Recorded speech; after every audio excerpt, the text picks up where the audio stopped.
Quick reading for July the 7th to July the 8th, Sagittarius.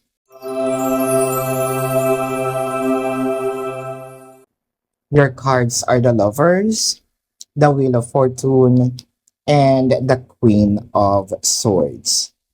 Meron ditong surrender sa'yo si person, no? Surrender siguro dahil kasi ho daw nag-away kayo or hindi. Pero umpisahan natin dito sa hindi.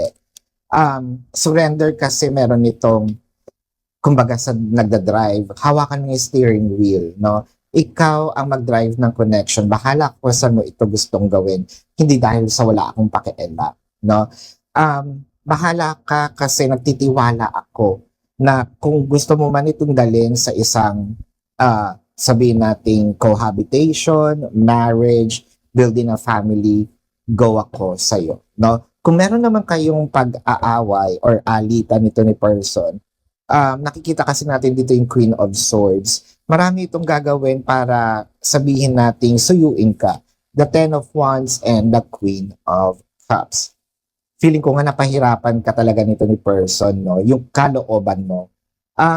Kung ano man yung mga surprises ni person or gagawin niya, pinag-isipan, pinaghandaan, pinagkagastusan, I think deserve naman, no, ng another chance. But that is still gonna depend on you. This is your bonus reading for July the 7th to July the 8th. My name is Daphne, but spirit calls me bye bye love.